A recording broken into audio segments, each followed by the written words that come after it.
really exciting to see the amount of crowd that's gathered here to talk about robotics, and it's exciting to represent the pace of innovation that's being led by all of the global companies here.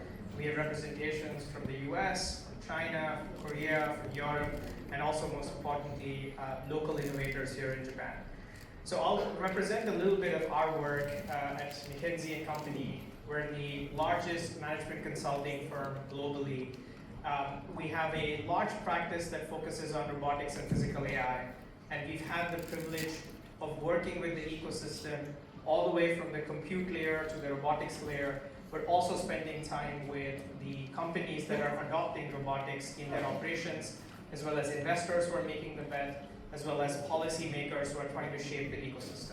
So we'll share a little bit of our research on the market and where we see the industry needs to go to make this more than a research progress into a real viable way of working in the future of the industrial economy.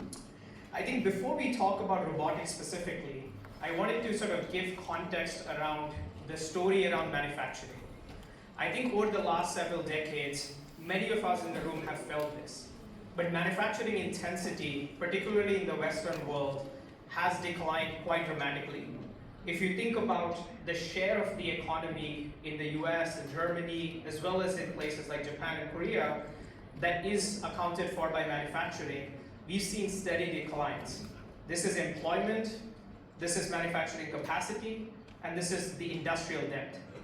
And the region that has grown in that time period is really mainland China. That's really offset the erosion in the manufacturing and industrial base in the rest of the world. And where this shows up is when people talk about robotics, the conversation often revolves around how do we make our supply chains more resilient? How do we revitalize industry and reshore manufacturing? And that is going to be an expensive endeavor without automation and robotics, given the history of how this shift has taken place over the last few years. If we just focus on the US and we look at supply chains that have been moved out of the US over the last several years and think about how much will it cost in terms of capital expense to bring it back. So we looked at Achilles heel sort of imports for the US, where the amount of industrial capacity that the US has is quite limited, although the capability, the tooling, the machinery, all of that exists. If we then pull that thread forward, there's around $2 trillion US in capital expense that needs to happen to achieve the reshoring goals for US industry. And this is happening when a lot of the CEO conversations we have are around the challenges that they have with labor. And the challenges with labor have to do with skilled trades, technicians, maintenance workers, people to man the shop floor. We can't reshore manufacturing without solving the labor problem. And that's where robotics has a real role to play. Japan is another interesting story. So we looked at robot density, the intensity of robotics in our operations. If you go back a few decades, Japan was sort of the leader in industrial robotics adoption. And it's only really since 2014 that you see the steady slide of Japan down the leaderboard as China emerges on the scene. And it's a very similar story if you track what happened in Germany, what's happened in Italy. A lot of the early adopters of automation and robotics from the era of industrial robots and industrial arms have slowly started to slide down the scale in terms of robot capability. But there is hope. A lot of the technology that we will learn of from the different speakers will be on stage is not going to be just demos. It's not going to be just proof of concepts. We think this is going to be a real industrial level solution. And the reason that we think that is the case is automation is no longer just a conversation on the shop floor.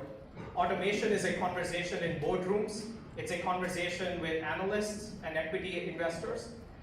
And this is grounded by the reality that we are facing unprecedented manufacturing job shortages. So we have more job openings than applicants. We have significant turnover challenges in things like warehousing, where 40% of the labor turns over within a calendar year. So think of that. We spend time recruiting people, training them, they start becoming productive on the job, And within that time period, they've left, and we have to start their journey over again. And this isn't really so far a robot capability problem. We think 13% of the labor hours can be automated already today. A lot of this is a change management sort of business case problem. How do we get this technology to adopt at scale? And this is going to be key as a barrier for humanoid robots to also enter the industrial world. The reason we're all excited about it is despite all of these challenges, the number of publicly listed companies that have come out and talked about robotics as a central strategy to their business has more than doubled since 2023. And these aren't sort of smaller companies that are experimenting, that are trying to use this as a little bit of a marketing bump. These are real large industrial companies across different vectors. This is aerospace and defense, this is logistics, this is automotive, this is consumer manufacturing, this is labor services. So across different verticals, companies are really rethinking their strategy. Historically, why did we not have at-scale robotics? When we surveyed executives who've made automation decisions across different end verticals, it comes down to three main reasons. The first barrier was really one of business case. 71% of our executives in the survey said that their business case burden was too much for robotics. And this is not the cost of the robot itself. This is the cost of all of the safety systems, the programming, the workflow design. One of the CFOs that we worked with noted, I embarked on a robotics project, and instead I inherited a massive IT overhead. And this project just takes years and years, and we still don't have robots on our shop floor. The second big barrier is internal capabilities. There are very few companies that have internal automation teams that can calibrate the robot, that can retask the robot, that can adopt that system as their operating conditions change. And then finally, these robots don't operate in a vacuum. They require a digital infrastructure, they require codified work instructions, they require networking and connectivity. And those are areas, again, oftentimes that are underinvested in. But where are we today? So a lot of this was sort of history and context setting. We've entered effectively the space race that we saw a few decades ago. Every time we make this chart, it becomes wrong because there's a new company that launches that's also innovating in the humanoid robot space. So I just say this is as current as we could make it. We identified more than 80 companies globally that have raised at least $50 million US for their humanoid robotics efforts. And a lot of that capital has now concentrated in some of the top companies, particularly in China and the US. But nevertheless, multiple geographical ecosystems are in this race. China and North America are clearly ahead based on both capital availability in terms of the breadth of offerings, as well as maturity of their commercial deployments.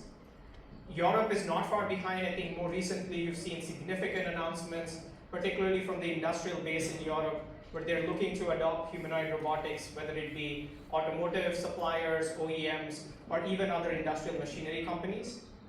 And I think Japan and Korea has a real opportunity to think about the legacy strength that you have within industrial manufacturing, within the mechatronics capability to try and accelerate your ecosystem. But this is no longer just a startup versus startup race. This is a global ecosystem that is forming and competing for the value that will be created around robotics. So how do we go from all of these companies innovating, creating innovation both on the hardware side as well as AI models, as well as thinking through sort of the use cases for deployment? We think to go from sort of this concept to commercial reality, humanoid robotics needs to cross 4 bridges.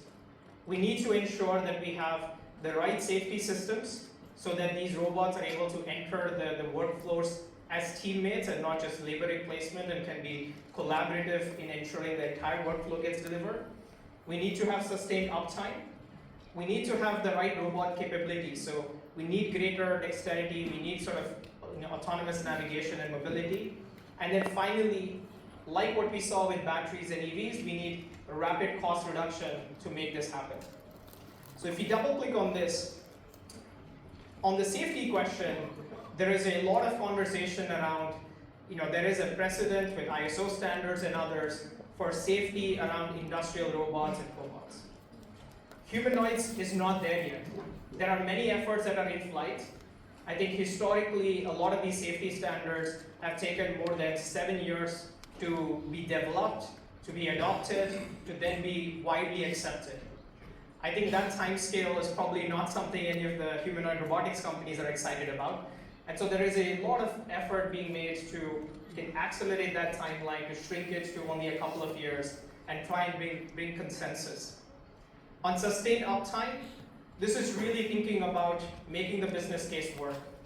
No one is excited about a robot that can be highly performant, but for only a few hours. To get a robot that can perform a wide variety of tasks for the entire shift is an engineering problem, it's a design problem, but once we cross it, really opens up the opportunity from an adoption perspective.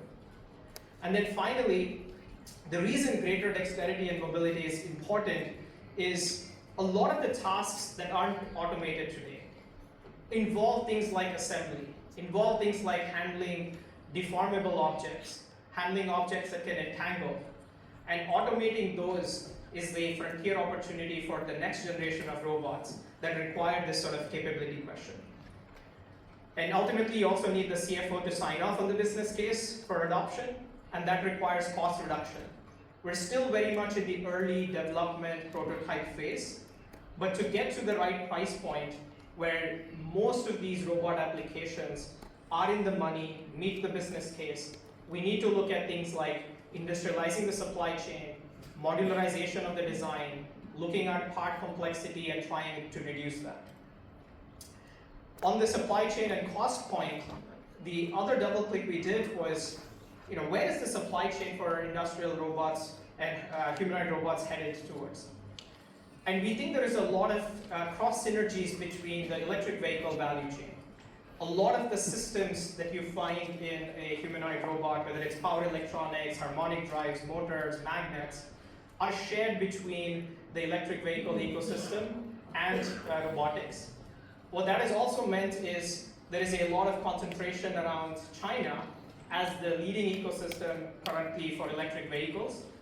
And that has also spurred the acceleration of China into humanoid robotics, supported by sort of a national industrial policy.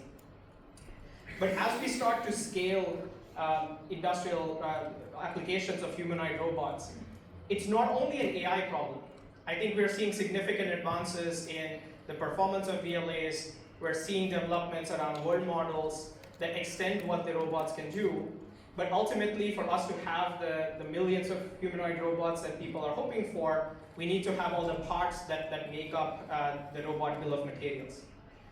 So together with my colleagues, we looked at, within the bill of materials for humanoid robots, where are components that benefit from already mature supply chains, where there are other applications for these components, we have the tooling, we have the capacity already set up, versus where do we have significant bottlenecks?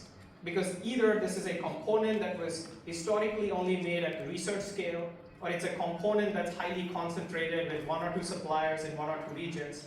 And that really becomes sort of the bottleneck for industrial scaling. And the 2 systems that we think are going to be particularly critical are the sensing systems and the actuation systems. And on the sensing system, it's really thinking about tactile sensors, force sensors, really being a constrained part of the bill of materials. And we also have constraints on magnets. We also have constraint on strain wave drives, harmonic drives on the actuation side. So as companies think through creating their roadmaps for revenue and scaling, I think a lot of the boring industrial muscle around supply chain risk management, supplier qualification becomes a key muscle, which is also why we don't think that the race is won or lost by demos. It's won or lost by the capacity to make real industrial products come to life. And another interesting sort of China tidbit is when we looked at, okay, what are those constraining points around actuation and sensors, and who's reacting to it? I think the Chinese ecosystem is reacting to it. Whether it's harmonic drives or pop sensors, the Chinese ecosystem has started to significantly ramp up their capacity and therefore business and revenue generation around these critical bottlenecks, which also allows them to hold a control point for the ecosystem. Again, presents another opportunity for the Japanese ecosystem to sort of create a China plus one opportunity in this sort of hardware mechatronics space that you have a lot of core capability on. And then we take a step back and say, let's say we solve all of these problems. Let's say we solve safety, we design robots to have long uptime, we design robots to have the right capability levels and the right cost points, we figure out supply chain, we figure out industrialization, we figure out where we get our components from, what is the price at the end of the tunnel. And the lens we apply is, there is an adoption lever, which is really thinking of tasks that happen today that could be performed by humanoid robots. There is an expansion lever, which is now that we have these robots available, and we have them available at an attractive price point, we will use more of them. We will make more things, we will increase our productivity, and that will drive up demand. And then there is an invention point, which is there are going to be tasks, there are going to be products that we haven't conceived of today, that we will make and we will use robots to make, and we will change how we design those workflows that will drive the market for robotics. And this is how every generational technology has played out. Whether it was railroads in the early 20th century, whether it was how electricity played out, whether it was how the internet played out, we think humanoid robotics and sort of this era of general purpose robotics will play out in the same way. Now, if we focus on adoption alone, because that is the most certain application for humanoid robots, we think that alone is a really attractive market opportunity. So the way we approached this was, we looked at more than 2,000 physical tasks that take place in roughly 80% of the world's sort of physical economy. And for each of those tasks, we understood what was the level of automation today, what were the available solutions, whether it was fixed industrial robots or mobile robots, and where could humanoids play a role, both based on the capability of the robots, based on the price point of the robots, and making the entire sort of integrated business case whole.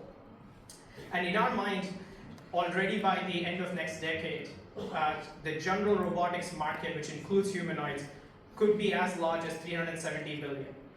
Now that number feels really large when you compare it to the industrial arms market today, where it is more than 20 times larger than that market. That number feels really small compared to a lot of the narrative around this being a $1 trillion opportunity. But what we're focused on here really is only the market for the industrial applications of humanoid robots. Beyond these, there will be applications in services and in sort of consumer environments. And then there is an entire ecosystem outside of the robot itself, whether that's simulation, integration services, workflow redesigns, or the agentic orchestration layers that will be built to integrate these robots into the ecosystem. So the broader physical AI opportunity is much larger than humanoid robotics, but humanoid robotics plays a key role in accelerating the adoption of physical AI. So again, if we take a step back, humanoid robotics is a very cool technological innovation, but has real industrial and manufacturing ramifications. A lot of the story is talked about in terms of advances in AI models, but there are other elements to consider. Elements around what applications will these robots enter in, at what price points, how do we manufacture them, how do we industrialize the components that go into these robots, and how do we do it in a way that is safe to deploy. And so with that, I welcome you to engage with us. A few of our colleagues are in the audience, happy to exchange views. Appreciate the opportunity, and I'm looking forward to an exciting day and a half left on the Humanoid Summit. Thank you. Thank you so much.